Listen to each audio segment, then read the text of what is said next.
नगरसेवकांनी माननीय जिल्हाधिकाऱ्याला आज निवेदन दिलं।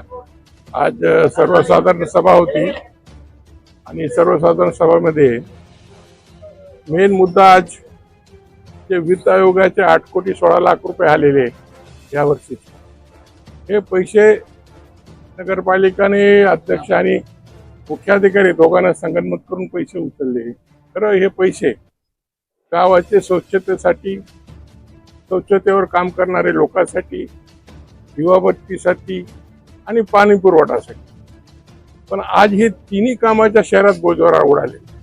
5-5 महिने झाले आज सफाई कर्मचाऱ्याची पगार नाही, पाणी पुरवठ्याला ब्लिचिंग पावडर टाकता येत नाही, टाकत नाही।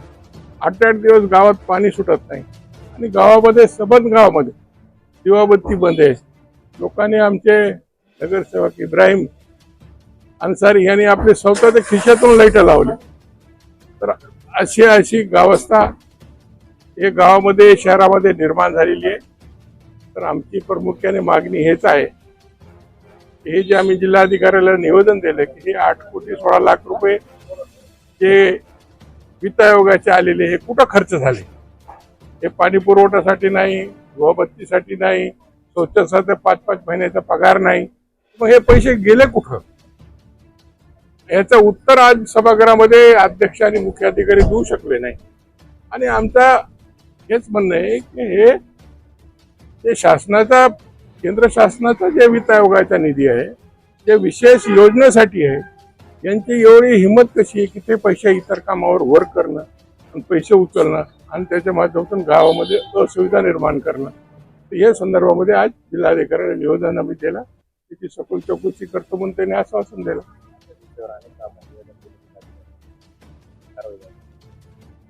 नाही, असं जिल्हाधिकाऱ्याला याच्या आधी एक दुसरं निवेदन दिलं होतं, पण ह्याच्यानंतर जरा याच्यावर काही कारवाई ऍक्शन नाही झाली तर आम्ही निश्चितपणे जिल्हाधिकारी कार्यालयाच्या उपोषणाला बसू। ते पैसे इतरकडे वळले म्हणजे कुणी वळले? नाही, आमचं तर आता ते माहिती भेटल्यानंतर आम्हाला कळलं कुठं पैसे वळविले यांनी, बोगस बिलं काढले किंवा इतर कामाचे पैसे मध्ये टाकले। वित्त आयोगाचे पैसे विशेष करून तुम्हाला स्वच्छतेसाठीच वापरता येईल, दुसऱ्यासाठी नाही। स्वच्छता, पाणी पुरवठा आणि दिवाबत्ती। तुम्ही संसद सभेमध्ये नगराध्यक्षांना प्रश्न नगराध्यक्षाने सभा उठून पडून निघाला, त्याने आमच्या प्रश्नाचं उत्तर दिले नाही आणि जे काही मुद्दे आज सभागृहामध्ये मांडले होते ते सगळे मुद्दे अमान्य करून आम्ही त्याला हेच विचारलं की आधी ह्याचा हिशोब द्या, मग नंतर तुमचे जे मुद्दे आहे आम्ही त्याच्यावर चर्चा करू। बिलकुल ह्याच्यामध्ये काही डाऊट नाही, पाथरी नगरपालिकेच्या माध्यमातून हे पैसे